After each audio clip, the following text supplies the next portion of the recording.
Okay, so for our fourth method of solving the area of a triangle, we have the Heron's formula. We already discussed this a while ago. Okay, so one of the problems about the owl and this cage, and we found the area of the cage, okay, using Heron's formula.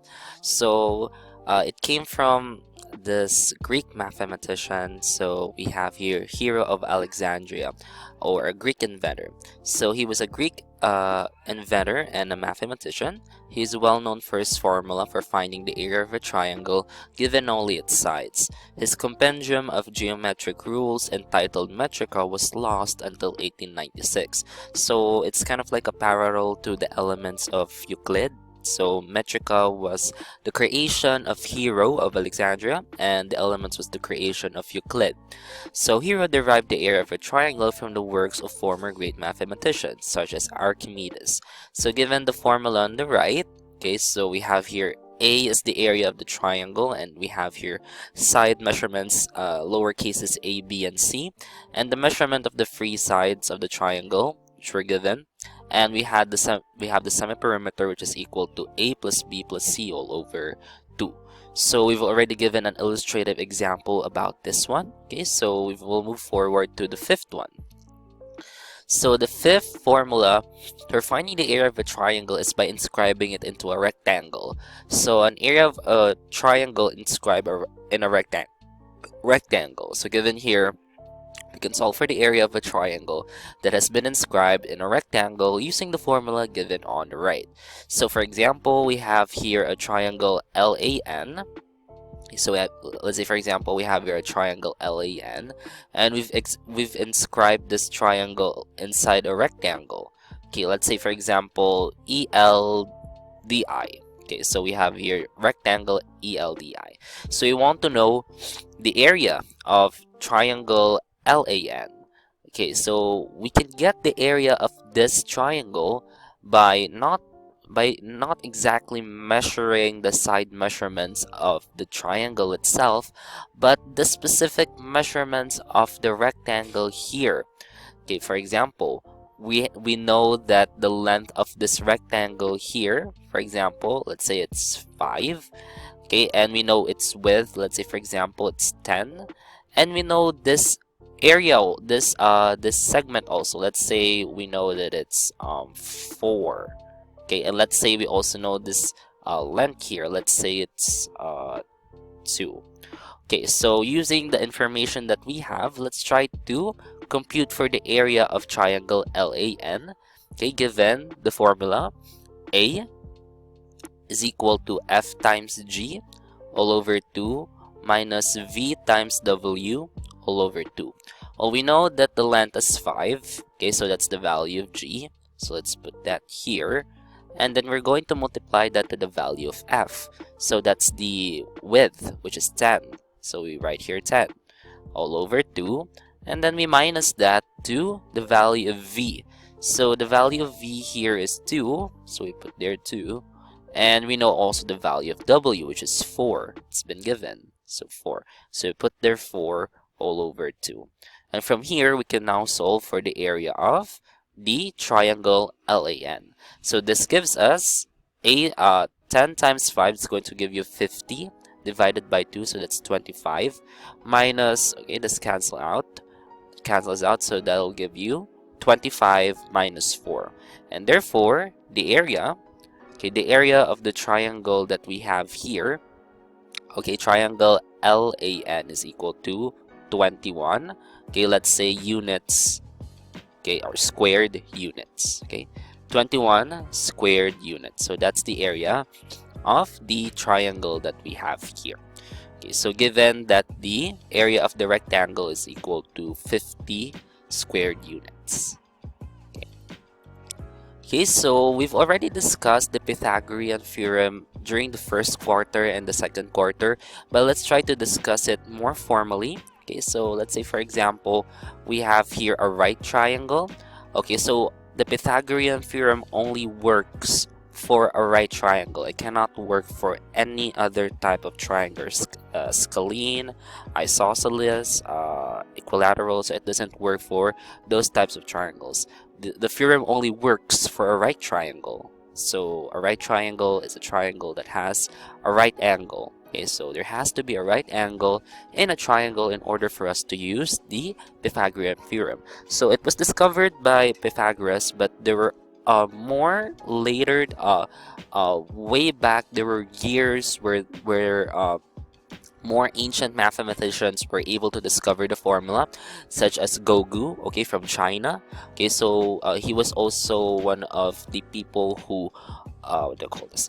Discovered the precursor, or kind of like the first proofs for the Pythagorean theorem. And also there are other later mathematicians, or what do you call this?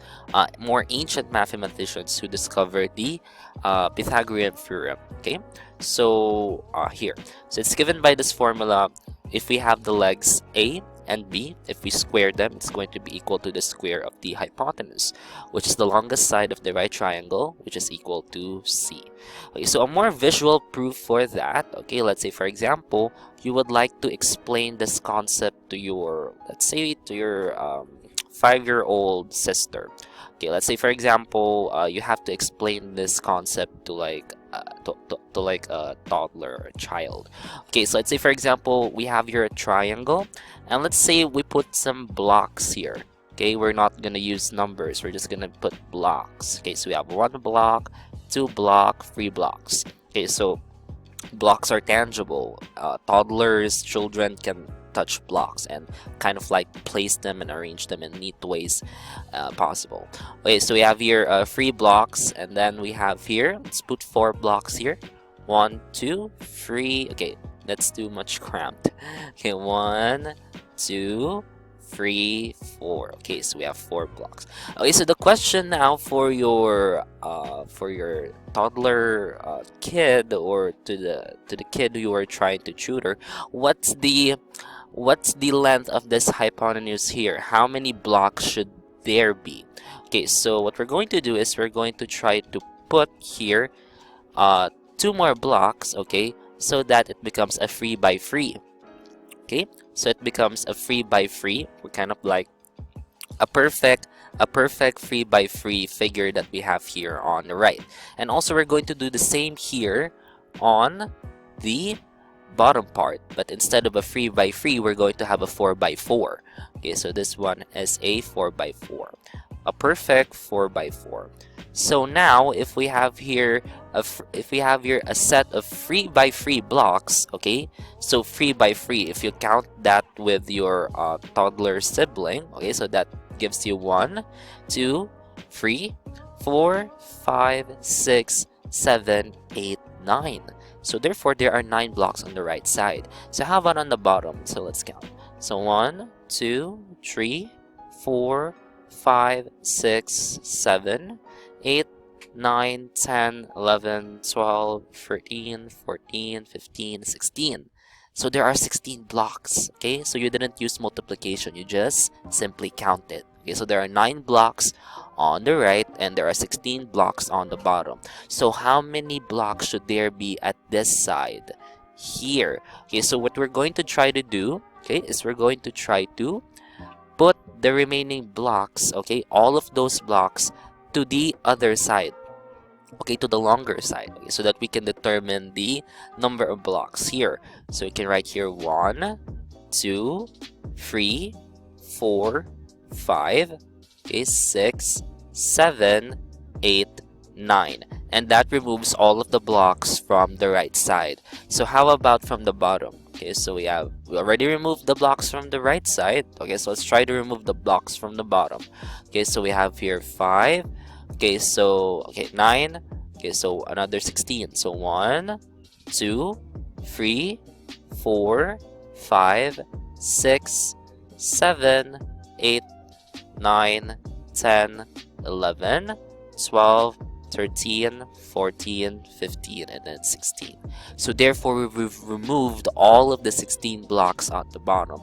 So just by using these blocks, okay, just by using these blocks, you're able to explain to your 5-year-old toddler sibling that the length of this side should be 5. Okay, because we've created here a 5 by 5 figure. If we created here a 3 by 3 figure, and then we've created here a 4 by 4 figure, so most likely this one, since this is a 5 by 5 figure, therefore the measurement of this side should also be 5.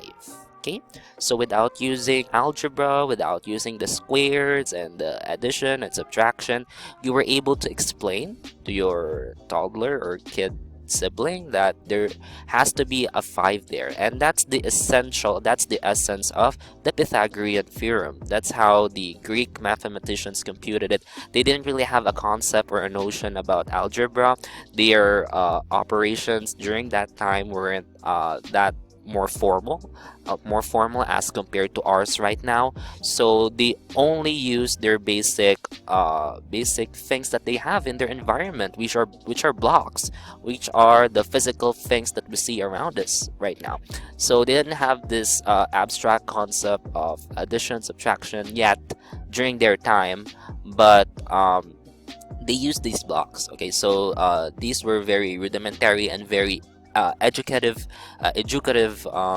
pieces of knowledge or tools that they used during their time. And there you go. So we've proven using the blocks that a squared plus b squared is equal to c squared. Okay, so there you go. And we have the converse of that, so c squared. Okay, so if you try to flip that equation, that's going to give you c squared is equal to a squared plus b squared. And we've already applied this theorem so many times in the first quarter and the second quarter that you just, when you close your eyes, you know this formula by heart already. And of course, you know also how to get the side measurements. Okay, so a squared is equal to c squared minus b squared, and of course b squared is equal to c squared minus a squared. Okay, so we're going to apply or use this formula for a lot of problems. So we have here a right triangle has a hypotenuse of 10 meters and a perimeter of 22 meters. So in square meters, what is the area of the triangle? Okay, so let's try to solve this one. Okay, we have here a right triangle. It has a hypotenuse of 10 meters and has a perimeter, okay, a perimeter of 22 meters. Okay, let's say, for example, this is A, this is B, and C is equal to 10 meters. Okay, so to solve for the area of the right triangle that we have here, let's write first what we know. The perimeter is equal to A plus B plus C. And we know that the value of c is equal to 10. So we just write there as p is equal to a plus b plus 10. We also know that the perimeter is equal to 22. So let's write that there. 22 is equal to a plus b plus 10. Therefore, we can solve for the value of a plus b. So that's going to give us 22 minus 10 is equal to a plus b. Therefore, 12 is equal to a plus b. So we're also going to derive another equation that we can use to relate to this equation that we have here. What other equation can we create for this one? Since we know that it's a right triangle, therefore we can use the Pythagorean theorem. A squared plus b squared is equal to c squared, and we know that the value of c is equal to 10. Therefore, a squared plus b squared is equal to 10 squared, and therefore a squared plus b squared is equal to 100. Okay. And therefore, from this equation, we can square both sides of the equation. Okay, so we can square both sides. That retains the equality of the equation. So we have here 144 is equal to a squared plus 2ab plus b squared. Now let's just try to rewrite this a squared plus 2ab plus b squared, as it's much more simple or much more easier for you to see the relationship. We know that a squared plus b squared is equal to 100. Okay, so let's write that 100 plus 2ab. So therefore, we can get the value of ab. So this will give you 144 minus 100 is equal to 2ab. And therefore, 44 is equal to 2ab. And therefore, the value of ab is equal to 22. So why do we need the value of ab? Well, that's the formula for finding the area. Okay, the area of the triangle. So A is going to be the height and B is going to be the base. And since we know AB, so we just simply plug that in. 1/2 times 22. So therefore, the area of this triangle is equal to 11 squared meters. Okay, so that's the area of our triangle right here. 11 squared